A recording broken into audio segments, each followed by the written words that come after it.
Friends, welcome to my channel. I'm Surikha Punata. We are going to give you the lectures of economics for Tybcom students, which will be free of charge. Even the notes will be supplied and the charts also will be supplied to you, which will be helpful to you for your exams. As this is the graduation year, you all wish that you should succeed with grace. That is nice marks, maybe first class distinction, whatever. So all the best for it, and definitely will be helpful to achieve your goal. Now when we start with your subject Indian and global economic development, first let me say that I'm going to refer the Nirali Prakashan book. You can refer Nirali Prakashan or Success publication.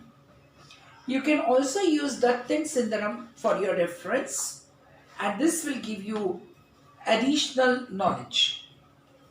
Now, whenever we start with any subject, we should know what is the syllabus or what we are going to learn. Isn't that? So, first, lesson number 1 will be introduction. You know, what is introduction? So, we'll start that Indian economy is an emerging economy. Now, comparison of emerging economy and the developed economies. So this is the base, on which our superstructure will be built. Now, second chapter will be agricultural development in India since independence. After independence, what we did, because our country is agrarian country. Third chapter will be industrial development in India since 1991. After industrial development, what is important for us is the infrastructure facilities. So fourth chapter is infrastructure in India since 1991. This much will be your portion for the first semester.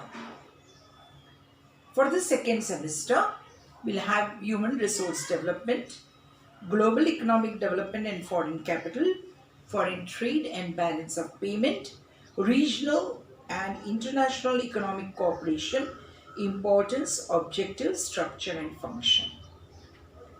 See, if you go through the name itself, they have said Indian and global economic.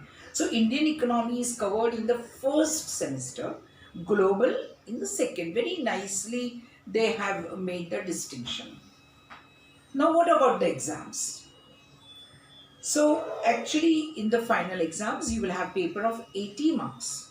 20 marks is for internal.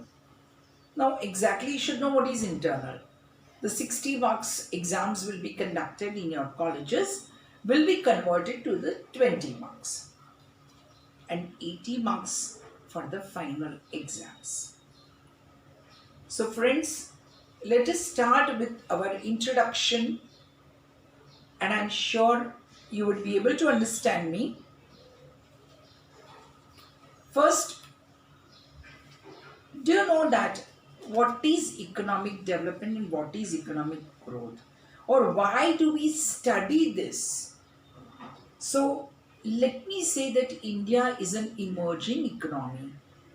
See, there are 3 stages of development: underdeveloped, developing and developed. Now, developing is also known as emerging economy. So, India is in the second stage, that is emerging economy. That is, we are on the way to become a developed country. Now, recently, as you see that we have increased our industrial product, and there is a large Indian market at international level also. But this growth is very high but not sufficient, because economic development needs more things than this. This is high average rate growth, but development is different. Now, our country, India, when we study Indian economy, we have to take into consideration dualism, widespread poverty, Now, what is dualism? That will come in the letter very nicely. We are going to discuss. But in short, I can see that the traditional and the modern things going side by side is dualism. Next is widespread poverty, growing income disparities. More of the people are poor or middle class, and a few people are rich. Jobless development, infrastructure inadequacies, lack of satisfactory performance of agriculture, and many, many other things.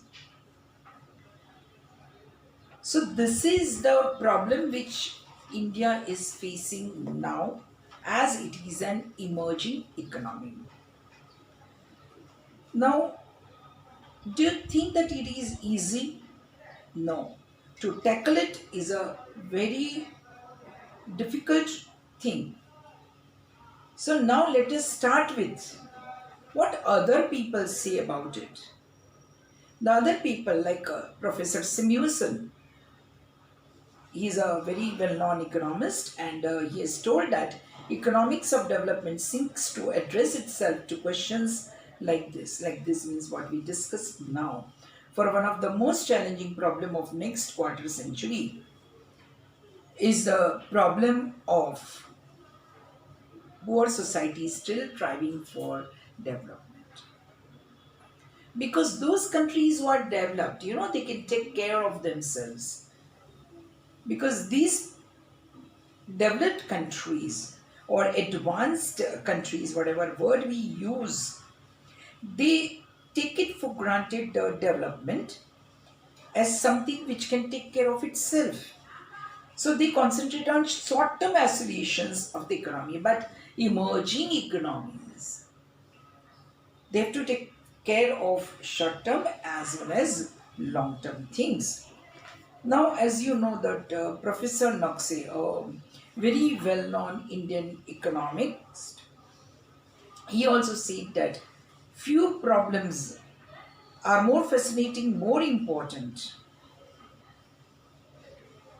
or more neglected than the rates at which development proceeds in successive generation in different countries. You know what is the reason? Reason is first is Great Depression, which occurred in 1930. So we were worried about how to tackle that depression problem. And next is, as you know, War economy of 1940s. So all the economic problems which we tackled were short-term problems. We never concentrate on long-term problems. Now, as you know, India has a vast population.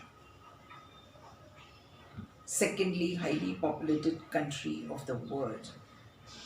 And to provide employment is a very big problem. And as you know, we have studied Keynesian theories, and that Keynesian analysis is always concerned with cyclical unemployment and the implied fear of secular stagnation. Actually, these two are very, connected with each other. Now, rich countries do not care for these things because they have overcome such oscillations. So, for emerging countries and the poor countries, these are the main problems. Now we go through what is economic growth. See, till now I said so many times economic growth and development, but we must know what is economic growth. Now, an increase in the production of economic goods and services compared from one period of time to another. One period of time to another means suppose the past and the present. How much production of economic goods and services we have done? Have we increased it? Measured in nominal and real terms. Aggregate economic growth is measured in terms of GNP. As you know, it is growth national product, or GDP, that is growth domestic product. See, you should understand that when I'm saying we are just more concentrating in growth for gross things, gross national, gross domestic. Increase in capital goods, labor force, technology, and human capital can also contribute to economic growth. because actually these are the inputs. When you put more inputs, you have more production. When you have more production, more economic growth. See the chain. The next is increase in economic growth caused by more efficient use of inputs as intensive growth. The economic growth rates of countries are commonly compared using the ratio of the GDP to population, that is per capita income. We have done in 12th also. GDP divided by the total population is the per capita income. Now, GDP growth caused only by increase in the amount of inputs available for use counts as extensive growth, because we are just counting his inputs and this is the output, and then we take out the growth ratio. Now, let us go for what is economic development. Then you will come to know that economic growth and development are two distinct things. Economic development is a process of creating and utilizing physical, human, financial, and social assets to generate improved as broadly shared economic well-being and quality of life for a community or a region. Here we are not just concerned with production, we are also concerned with the quality of the life. That is, we'll do in the next chapters is HTI. So development, why it is important? Because it is not just concerned with production, but it is also concerned with the human beings. Because as we know, if the labor is efficient, the work can be done with a quality. Economic development is wider concept and has qualitative dimensions.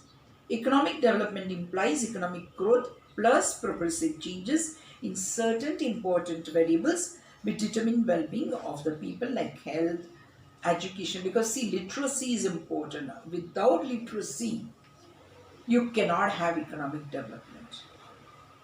Now, measures of economic development will look at what? Measures of economic development will look at real income per head, means GDP per capita. It reveals literary and education standards, because just now we said the development depends on what? Health, literacy, etc. because it is more concerned with the human beings.